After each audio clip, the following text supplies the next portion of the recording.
I pastor a church in Charleston, on the west side of Charleston, St. Paul AME Church. And I've been pastoring now going on 18 years there. And I also work for the state, for the legislature. Almost had to pack my stuff, man. They were gonna give you So I one. don't have my employee hat on. This is my pastoral hat that I have on. So I want to make sure that I keep that straight. So I'm going to go from those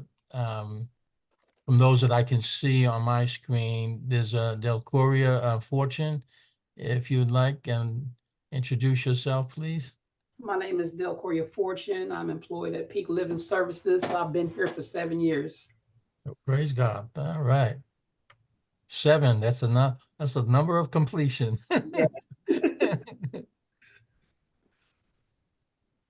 David, you can introduce yourself later. Bruce, why don't you introduce yourself? You're muted. You're still muted. We good? Yeah, go ahead. Okay. I'm Bruce Purnell. I'm the Veterans Program Manager at the Peak Living Services. I've been doing this for, about 5 years now altogether. And just rewarding. Looking forward to all the partnerships that we can connect with. Amen. That's one thing that does happen. We do start seeing the networks generate. I've seen so many times we've had meetings and people hook up and really learn what things are out there. So, and then I see the next person is M. Harris. Yes, sir. My name is Mark Harris. You're gonna have to take that. You're gonna have to take that New York Yankee hat off. No, hey, you sound like David now. No. Because I'm from Boston, man. I'm from Boston. Well, listen, my cousin is Reggie Jackson, so I had to represent it well. Oh, wow. Yes. Oh my gosh. I can remember. Look at that. I can remember the days him and Billy Martin used to go at it, man. Oof. Oh yeah. All right. Yeah, but my name is Mark Harris. I'm the program manager at the Liberty Center through Peak Living Services. This is the reentry program of Peak Living, and I have been here for 16 years now. Wow. Yes. Wow. 16 years. And well, that's great. That's great longevity. Yes, sir. And Terry Castle.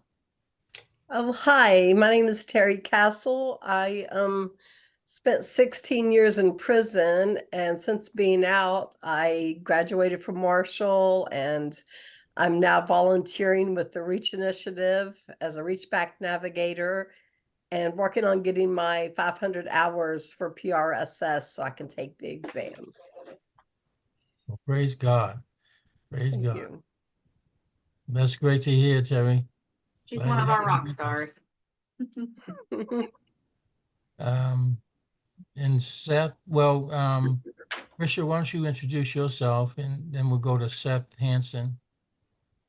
All right. I am Krisha Spears with the Reach Initiative. So most of you are used to seeing Jeremiah, but I am here now. So anything council related, let me know. I dropped my information in the chat.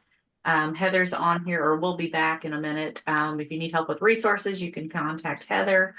I also put in the chat, we have a YouTube channel. So, if any of your colleagues aren't able to make the meetings, they can go onto the YouTube channel and watch it later. But that's what I've got. So my friend Seth.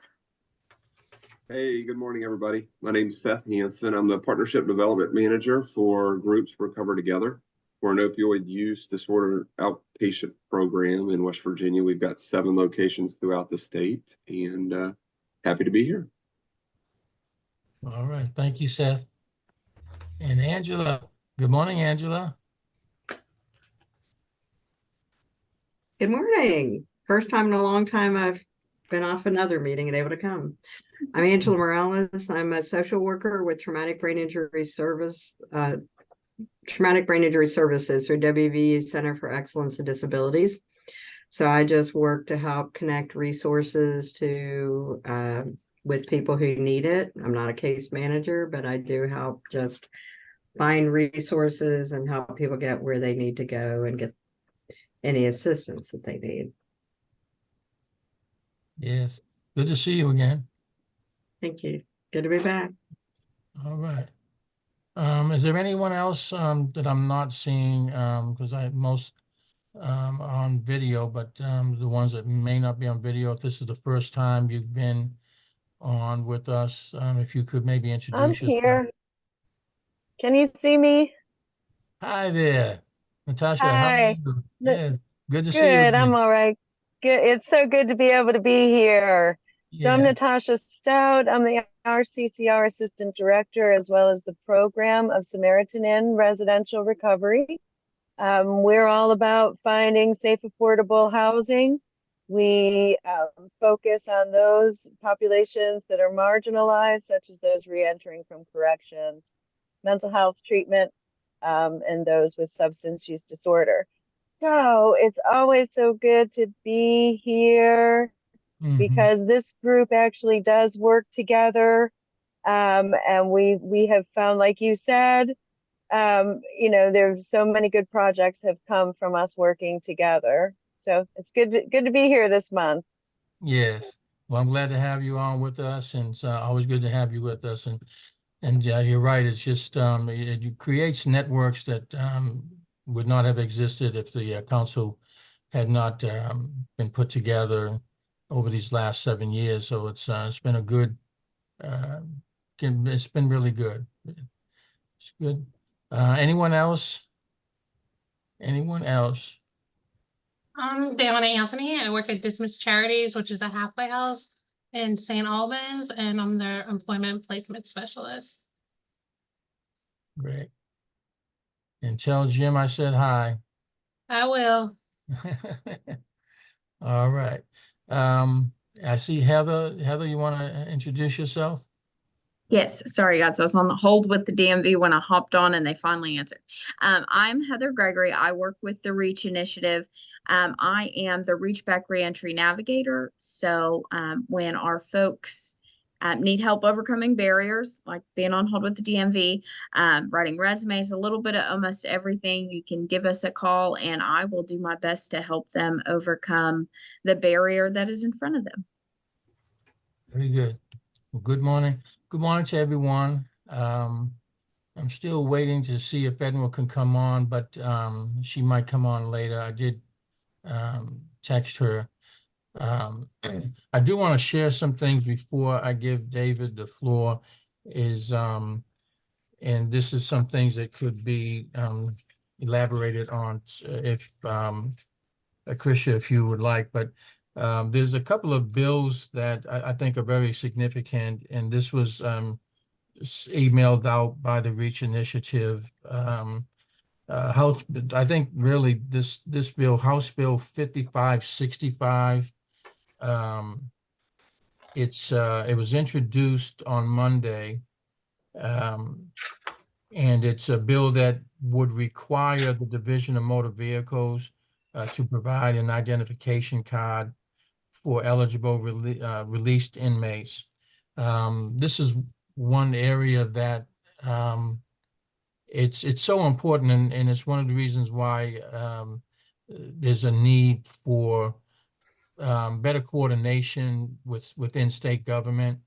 When you have DCR and then the DMV that cannot somehow coordinate to where they can ensure that a person coming out doesn't have to go through a whole lot of hoops once they're out, where they have to, try to get their license. The DCR does provide an identification, and last year they extended it from being good for 3 months to now 6 months. But there should be no reason why they can't have a permanent ID that's issued by the DMV. So this bill here is much needed. There needs to be some support. And if anyone would like to call in to, there's a host of delegates that are on this bill, but it's House Bill 5565. And you should have received an email from the Reach Initiative on this. I think it's something that that we need to call and let them know how needed this is.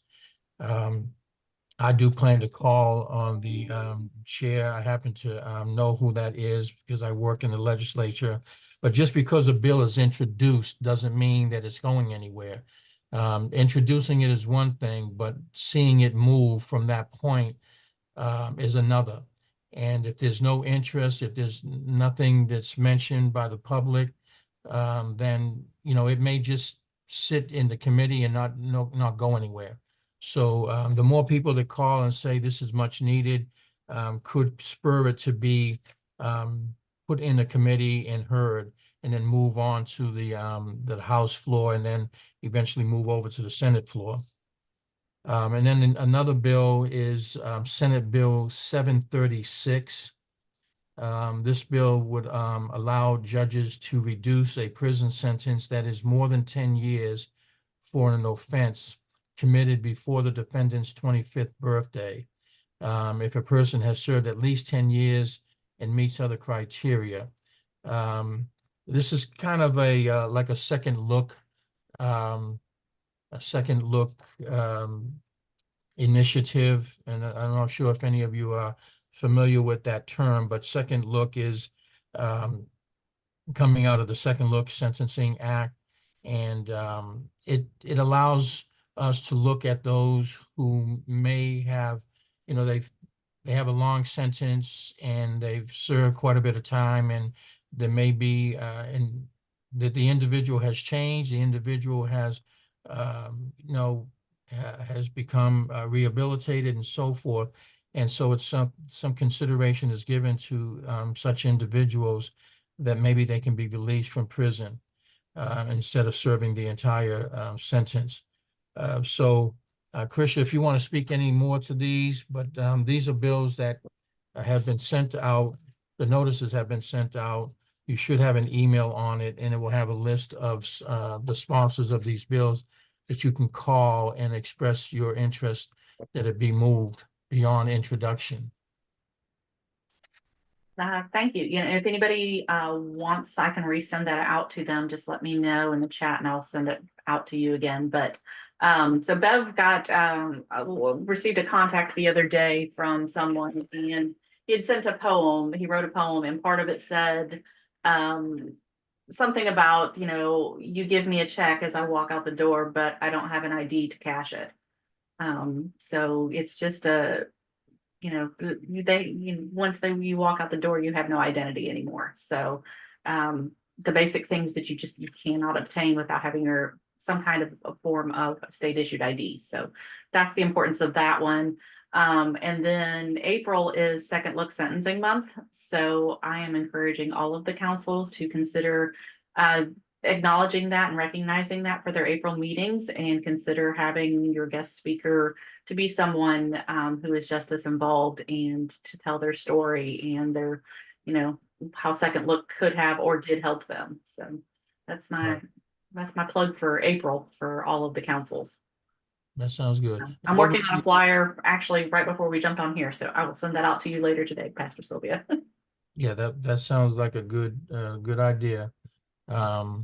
That's something that is much needed to allow people to share their story.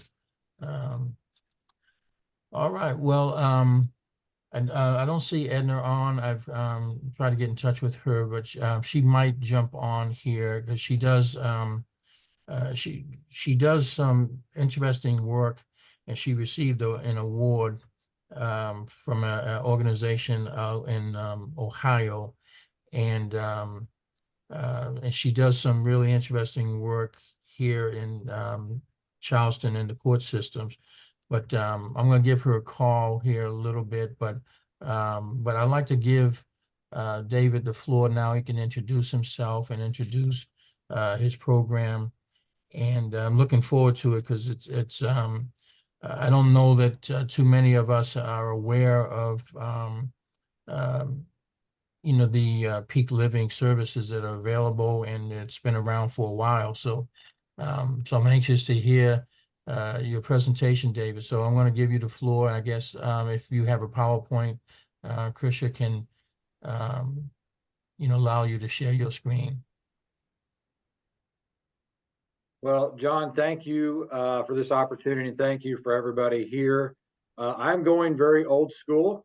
I'm no PowerPoint. I'm just going to talk a little bit about Peak Living Services. And it's funny because when Mark talked about being with, doing what he's done for so long, there's a past history and then there's a new history. And that's kind of what I wanted to focus on just briefly, and then kind of turn it over to the three program managers. My name is David Mitchell. I'm the executive director at Peak Living Services. Before I took on this role, I worked for Goodwill Industries up in Parkersburg as the Prosperity Center manager up there. Goodwill has the Prosperity Center, as you know, here in Charleston, and they wanted to open one up in Parkersburg. So they hired me on to kind of start that from scratch and build it up in Parkersburg. And when that was completed, this opportunity came available. And that brought me here, and I'm very happy to be here.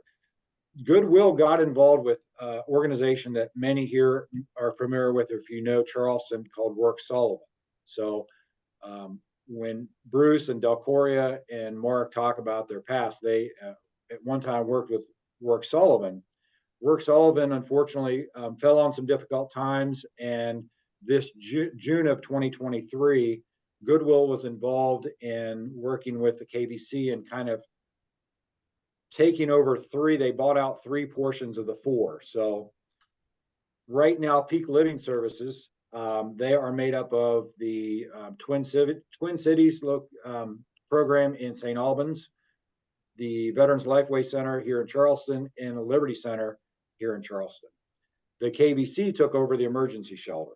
So if anybody is familiar with what used to be Work Sullivan, Peak Living Services is 3/4 of that now. So there is a past and there's a really bright future. And what our team has done, and I just have to commend the three program managers on this call and really their staff as well. Since June of 2023, it's been a transition from moving past what was Work Sullivan into what is now Peak Living Services. And we were able to do complete renovations on the two locations. We were able to bring a large majority, if not all, the staff over from work. And we just have a different direction we're headed with helping these three populations of homeless veterans, of those with chronic mental and physical disabilities, and also those coming out of state incarceration, transitional living. So that is who Peak Living Services is currently. And our goal is to continue working forward to expand the services, not only in Charleston, but through the 20 counties that Goodwill serves. And that could be, we would maybe start up in Wood County and also reach down into Raleigh County, Beckley and Parkersburg as well. So in a nutshell, that's Peak Living Services. And what I wanted to do is give Mark and Bruce and Delcoria the opportunity to share about each of their locations. And then afterwards, if anyone had any questions and answers, we could go from there. It's been just an incredible, very fast-paced move since we started in June.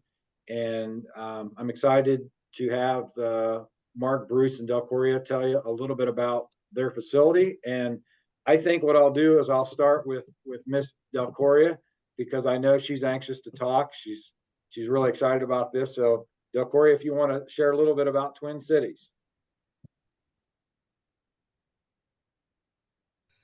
You let me share my screen? Or just stay where I'm at? I can't hear you, David. Whatever you feel most comfortable. If you need to share your screen, Krisha can allow you to do that. There you go. You should be co-host now, Belle.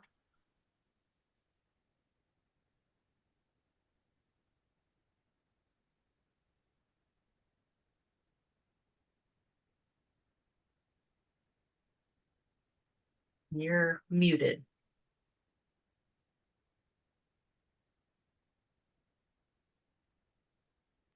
Now can you hear me? Yes. Okay, I'm gonna stay where I'm at because it's not letting me share. What I do here, this is a supportive housing. It's a 10-bed facility, which is co-ed. We deal with mental illness and substance abuse. We're here 24/7, 365. They have to have that type of care. They can't be left alone. We provide 3 meals a day plus a snack. We advocate for us doctor's appointments, for us DHHR, Prestera, anything that they need done for them, we assist them because they don't have the voice to go and speak for themselves. Um, I've been here for 7 years. I love what I do. I have a passion for it. These residents are very special to me. Um, I have did just about everything here before I became program manager for us, doing fingernails, curling hair, you name it, I did it. I ate Thanksgiving, Christmas dinners here because they're my family. Some of these residents don't get to see other people other than the staff members that work here.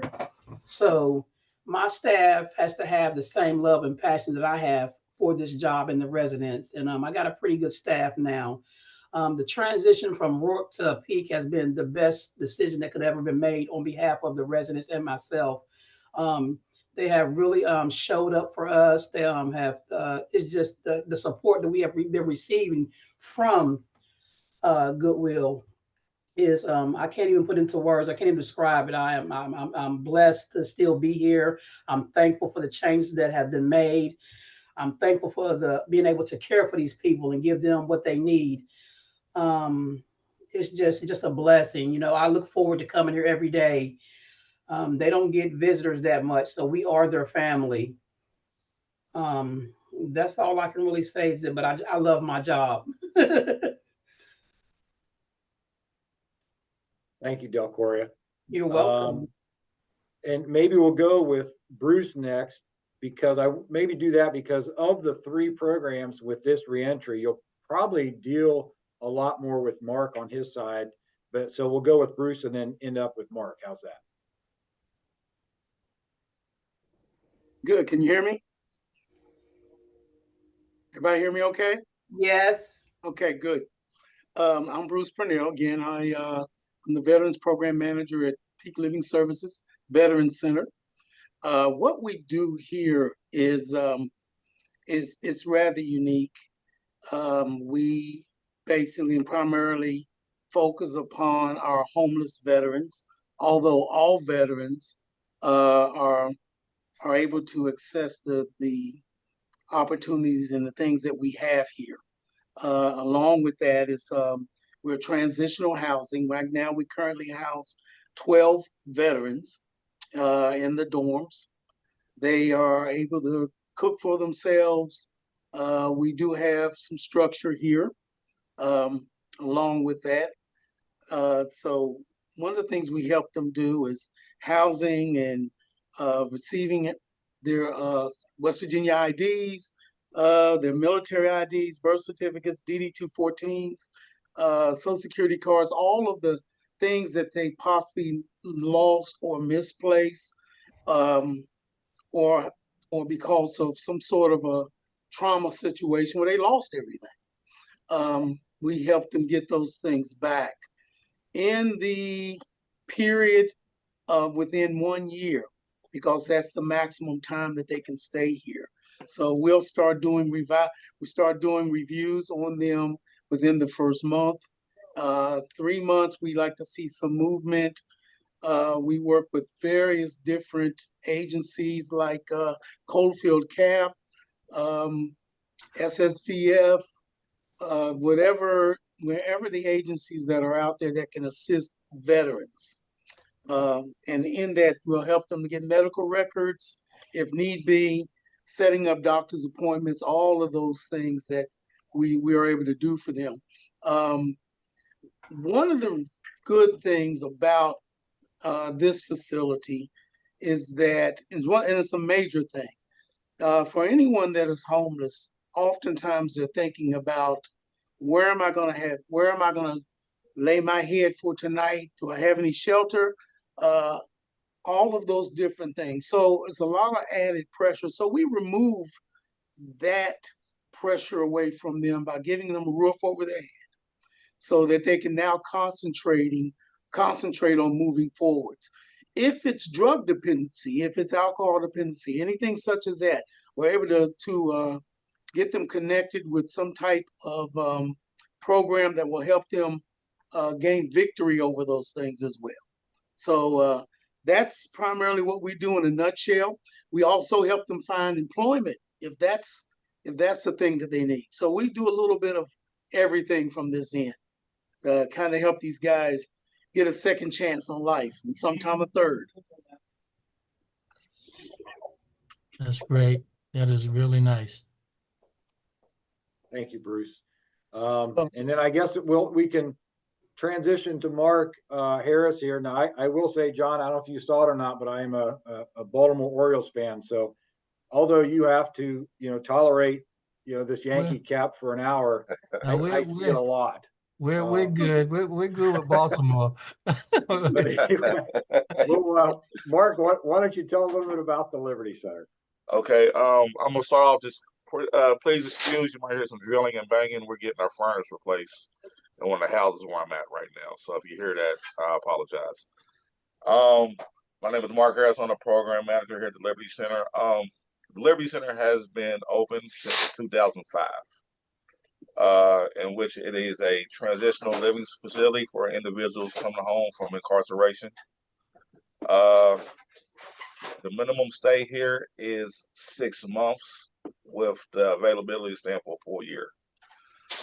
While you are here, you are required to save 70% of your income while staying here, and you must maintain employment. We do have a 95% success rate here at the Liberty Center, so it's very, very beneficial to the individuals coming home from incarceration. We are a 4-bed facility, which we have 2 houses. Each house contains 2 bedrooms. The individuals here are responsible for cleaning, cooking, day-to-day livelihood. They pretty much are self-sufficient. We do supply them with food, cleaning supplies, etc., so they won't have to worry about those things while giving them the financial stability to be successful on their way out of the Liberty Center. We work hand in hand with the Kanawha County Parole Office. So each individual here must be on parole, and they usually every 2 weeks they see their parole officer while staying here. We do offer aftercare for individuals who do leave here for up to 6 months, whether they take advantage of it or they don't. That's usually on them. The majority of our guys that do come here, they usually do stick around Charleston for at least a year or longer while continuing to thrive in this community. Like I said, we have a full house right now, which all individuals right now are currently employed. And that pretty much sums up if anybody has any questions about the Liberty Center.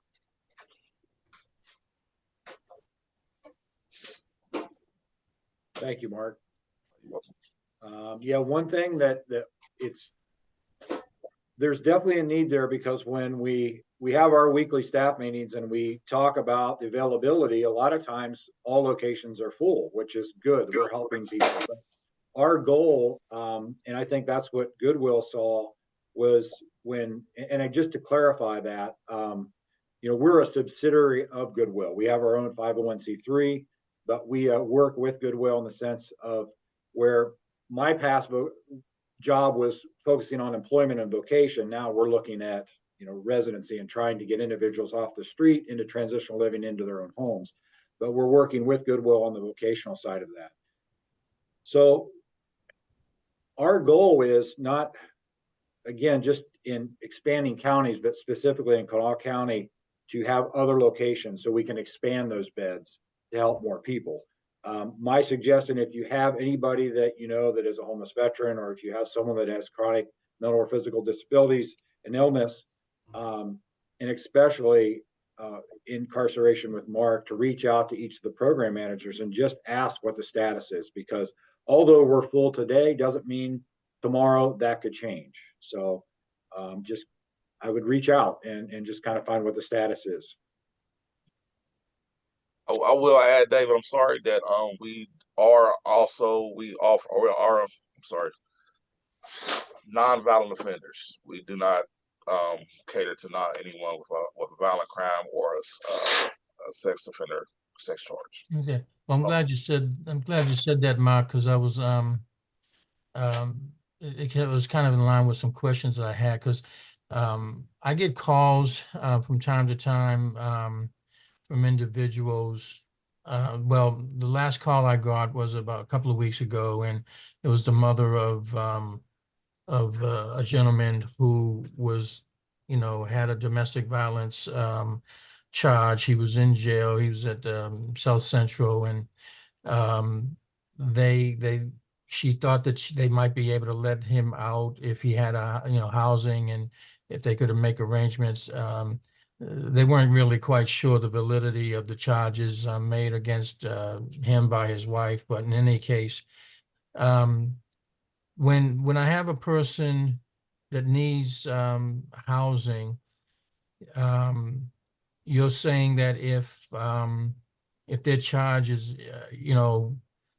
some battery or something of that nature, that's going to preclude them from being admitted. Yes, correct. Where we're located at, we're right beside a church. Also, so that rules out sex offenders right off the bat. But yes, the way it was written up and the way it was open, anybody with a violent charge or who has been on violate parole more than once are automatically eligible for our program. If they violate, you said that, you say it again, you violate. Yeah, if they have more than one parole violation. Oh, okay. Yes. Okay. What about if a person doesn't have a substance abuse issue, and they don't have any a violent charge or anything? Is that something? I mean, there's some of these places, they're only going to take you if you have a substance abuse issue, and then you can get and you have insurance to cover the program and the treatment. Then they'll allow you in. And I don't have a problem getting a place. There's a few places, and if they have a drug issue, and if they have if they're on Medicaid, then they can get in. I mean, and if they have space, they're usually allowed in. Is this an issue where they have to have a drug substance abuse issue? Yes, they do have to have a substance abuse issue to be eligible for a bed here. Okay. So, I mean, David, could you, when you say transitional living, I guess that threw me off a little bit, because as everyone on this call knows that right now the greatest need that, well, not the greatest, but I said a need that is out there is, transitional housing that for individuals that do not have a substance abuse issue.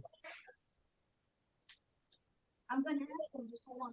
Well, yeah, and that's that part of we've been fortunate to tie in with Goodwill, because we can use the Goodwill resources about their case management, and we actually have an individual that works specifically with Bruce and Mark and Horia from Goodwill.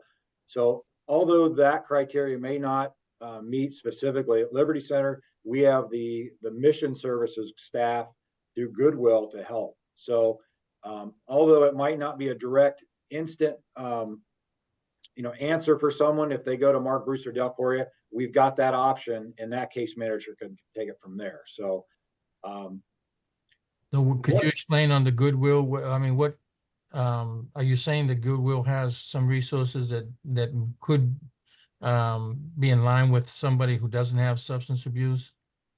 Yeah, the mission service program, and when I started with Goodwill, I'll be honest, everyone thinks of the retail store. Right. And I was just stunned to see the different layers of the programs Goodwill has to offer that is free to the community. And that's what mission services focuses on, whether it's their mission mobile program, their Google Classroom, their soft skill classes, job development. their whole mission service program could open up doors there. So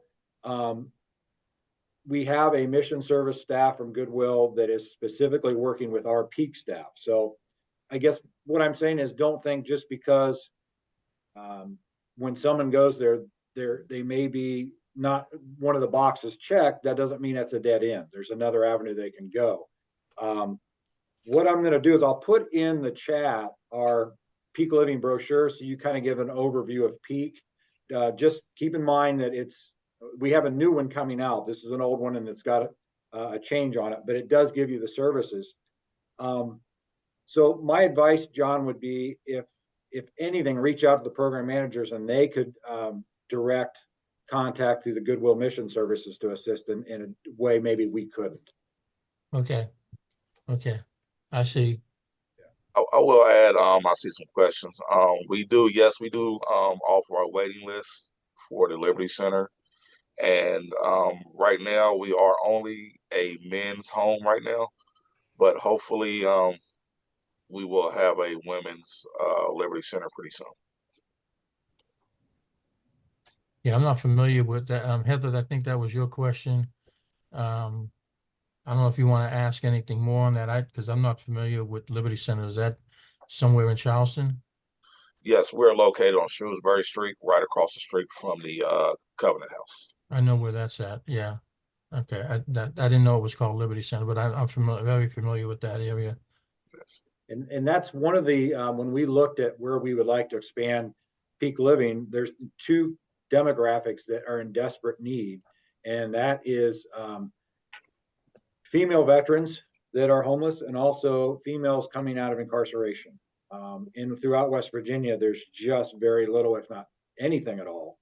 And so that is something that as Peak gets moving and we continue to grow, there'll be a definite focus there. But as of right now, because you have to have a brick and mortar for that. And right now we've got the Liberty Center for the male incarceration, transitional living, but it's definitely something on our radar for the future. Yeah. Heather, did you want to ask anything more on that?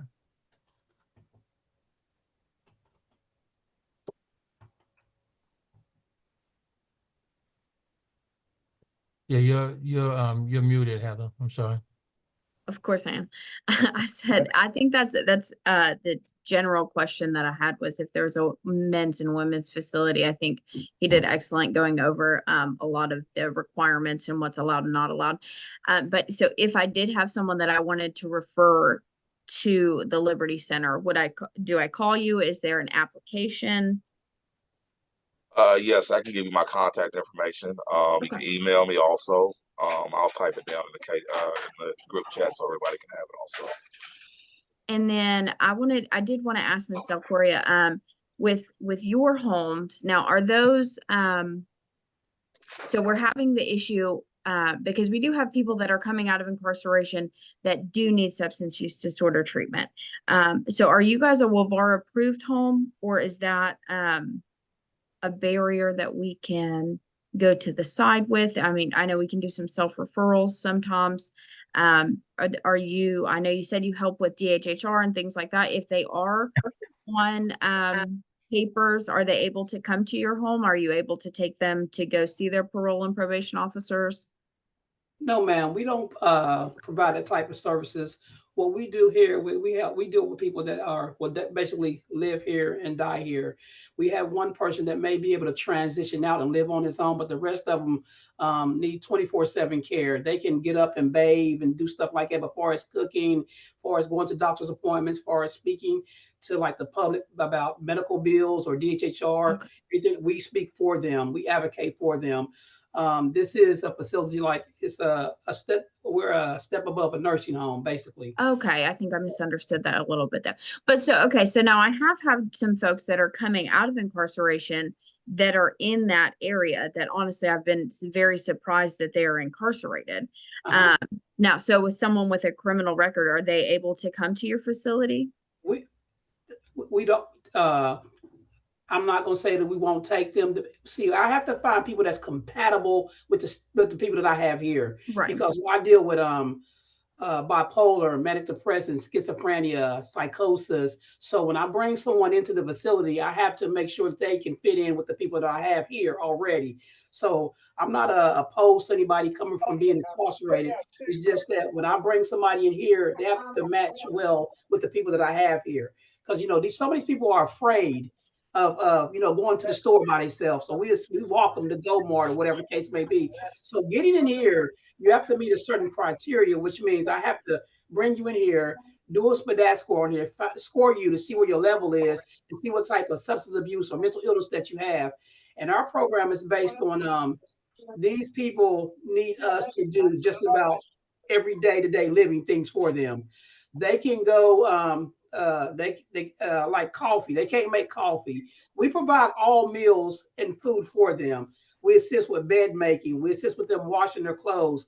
We assist with getting them back and forth to doctor's appointments. We have to remind them of these appointments. So anything that goes on with them, we're active every day, all day with their doctor's appointments, their medications, their hygiene, their everything. It's like a family member. It's what they are to us. So to get in here, you have to be able to mesh well with the people that I already have here. Okay, thank you. You're welcome. Now, Corey, so where is the location of where you're at? It's 100 McCorkle Avenue in St. Albans. We're right across the street from KB Jewelers. Okay, I think is that a new facility, or is that a nursing home that's been converted somehow? No, it's been here. It was Twin City Centers. Now it's Peak. It's never been a nursing home. What it used to be, we used to allow people to come in and take showers, feed them before COVID hit. You could come here and spend a night here. We would assist you as far as picture ID. But when COVID hit, we was no longer allowed to have the door open for those type of services. I know the area because there is a nursing home on that stretch. Like I think it's in Jefferson. Maybe it's in Jefferson. It's down by the 7-Eleven. I mean the Go Mart. Yeah, I know where that is. I drive by there from time to time, and I'm just trying to picture exactly where your facility is. Okay, you said something about Twin City. Yeah, you know how to come across the Nitro St. Albans Bridge? Yeah. Mm-hmm. You make that first right there. You'll see Sonic. Okay, so you're past the Sonic. Yes, we're right. We're probably about maybe a block and a half from Sonic. Okay, so you're further up than I thought. I thought you were closer to Jefferson than St. Albans, but you're actually you're well up to St. Albans. Yes. Okay, so you're right after the Sonics. Right when you pass Sonic, you'll see a Little Caesars, AT&T. We're right beside AT&T. Right, I'm familiar with that area. Okay. Yeah. And I'll add that they've been open since 2002. Twin City Center has been. Wow. That's when it was first built. Okay.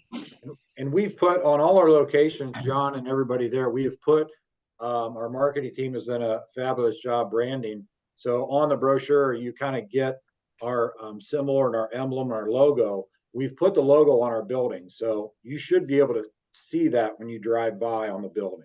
So what does it say? Does it say Twin City or does it say Peak? Peak. It'll say Peak. Oh, it will say Peak. Okay. Because I was here in Twin City a lot and I wasn't sure how that, so it will say Peak Living. And what's the maximum? I mean, what's the capacity right now, and what's the full capacity? 10 bed. It's a 10-bed facility. 10. Mm-hmm. Okay. It's co-ed, women and men. Oh wow. Okay. Okay. Well, that's interesting. I'm up in that area a lot, and but I'll be honest, I don't go too far beyond Sonic. So that's I go across over into when you go over the bridge, I'll keep going straight past the Tim Hortons and then go in that way. But I have taken a right turn off the bridge, but not that far. So I guess that's why I probably have not noticed that building. Anyone have any other questions for David or any of Peak Living staff? Hey, John, I want to chime in on something.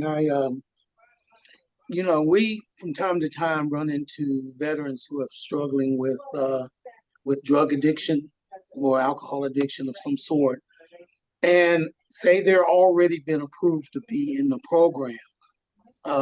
There are times that we will make exceptions to hold their room pending they go to recovery.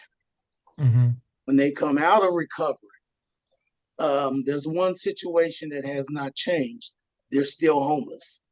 So we're Right. able to put them, reserve the room for them until completion. Okay. Okay. So I guess that led to another question is for these facilities, what's the are there limits to how long you can stay? Are there requirements that you have to kind of work your way to be independent or to be able to leave at some point? Because I know some of them have like a 6-month period, Yeah, ours is 1 year. 1 year. We'll go, 6 months to 1 year. We like to see some, 1 year is a completion. Okay. And like I said, in 3 months, I like to see some movement. We like to see some employment. If not employment, is there a disability check? Is there something coming in that you were unable to get or to receive at that, prior to meeting us? So we have people on board that will assist in helping to get those things moving for you. Okay. So, I mean, does that mean that they can stay indefinitely if they have a job in place, or they have to, once they get the job, then they have to, become independent and be moved out? Moving towards independence. The Okay. maximum is 1 year. Yes. Okay. Okay. So some of the places are 6 months in Charleston. So that's interesting to know that you're talking about a year. I do know some that are a year, Mhm. but there are some that are 6 months. So that's interesting and good to know. And is that the case with the other ones, Decoria, that My is that the facility, same? no, my facility is that there's no time frame. If they are able to go and live on their own, some of us tried it and couldn't make it, they transition back here. 85% of the people that we have here will stay here. I mean, they can't live outside of here. Okay. Okay. On my end, once I interview the inmate, I let them know that it is required that you have to spend a minimum of 6 months at our facility. Now, after that 6 months, if you feel like you're ready to be on your own, you're able to put in for a home plan to get your own place. But the majority of our guys, they usually stay for the full year here, because it takes more than 6 months to get on your feet and be ready for your own housing. Right. So it's a minimum of 6 months with the possibility of staying for a full year once you are off parole right there after that full year. Okay. Okay, that's good. I mean, I agree with you, Mark, that 6 months is probably pressing it, and they're going to feel stressed, to try to get themselves situated and move out in 6 months. But well, that's really good. I mean, it's very encouraging, and see if there's any other questions from anyone. For anyone. I do want to thank David and staff. I have a great appreciation because I am familiar with the that area there in Shrewsbury, and we've done some things down there. And I know the Covenant House does a lot of good things too, and you guys are kind of working. I remember that we when Rourke Sullivan closed down, I really was wondering what was going to happen there. It was kind of surprising to hear that it was shutting down. So David, was there a seamless transition where we were able to just continue to keep those things open? I think the thought was that Goodwill came in to try to assist, to try to keep things going. And when they realized it was beyond that, and I commend the KBC, working with Goodwill to kind of divide up the need, because they basically, it came to the point around, I think, Christmas of what would have been 2023 or something, that, they would have just shut down, and, 100 individuals that were homeless, unsheltered, would be out on the streets, and, employees that would be unemployed. And so when Goodwill got involved and they got everything straightened around, it was seamless. It was, both groups, all three groups worked together. But it took till about June of 2023 to finalize things and get things moving. And like I said, the first 6 months of it was just trying to get our feet on the ground with renovations and getting staff switched over. And we saw the last part of, November, December of 2023 really starting to move the needle as far as metrics go, of seeing people placed and, working. I think right now we're averaging working with 110 veterans a month out of Liberty Center, where, our placements have been, 2 or 3, sometimes 4 jobs a month, working with Goodwill on that. So we've seen a lot of progress once we got established October, November, December. And that's why we're excited about, everything this year. Okay. Well, thank you so much, David, and all the staff for sharing your time and sharing your services. It's very encouraging to hear that were able to keep that, because that's some valuable resources there for the community. And Mark, I just felt Don't do it. No. Yeah. Hey, Anyway. we're catching up. We're catching up with that right there. Check out David there. There you go. They won the division last year. They might get it every 25 years, so it's okay. John, this is the year the Orioles win the World Series. I'm just saying.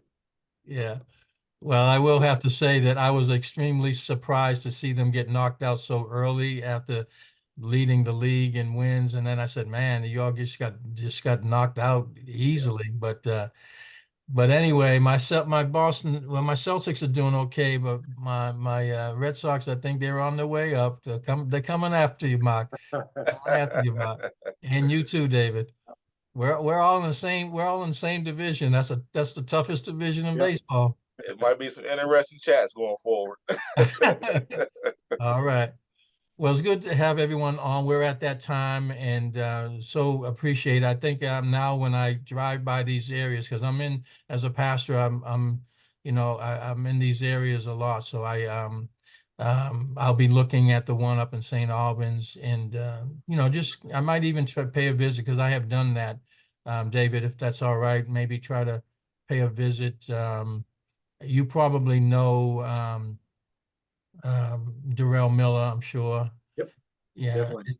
He's a member of my church, and we stay in touch. We're constantly. And so, in any case, I really encourage to hear the services you have, and you've answered all of our questions. So this has been really, really nice. Well, thank you for having us. Yeah, we supported Darrell's event this past year. And I would say if you would like to stop by, maybe just give program managers a heads up, just to make sure something crazy is not happening there, because there's been a lot of movement. Goodwill moved recently. There's a lot of movement with Goodwill, which then moves us a little bit. So just a call heads up, say, hey, I'm on my way would be. Okay. I'll give you a call and see if I can coordinate something, because I would like, it's been a while since I've been in that area. And I guess I need to learn a little bit more about the Goodwill, that component there, because that's surprising to me as well. Yeah, and I would suggest that to anybody, look on Goodwill, and it's called Mission Services. Okay. And it's just stunning what they can give free to the community. Okay. Okay. And I'll be wearing my cap too, Mark. Okay. All right. Yes, Well, it's sir. good to have you all with us, and you're welcome to attend anytime. The link will, goes out usually a couple of times a month, and so feel free to visit because we'll have other organizations out there that you might find a connection would be nice. So, okay, Yes, sir. Thank you, John. all Thank right, you, everyone. all right. If Appreciate there are it. no other questions, you all have a blessed day and continue to do the great work you all are doing for reentry and so forth. And Bruce, good to see you again too. Good to see you again, sir. Take Yes. care. All right, You blessings. too. God Thank bless. you. We'll see you.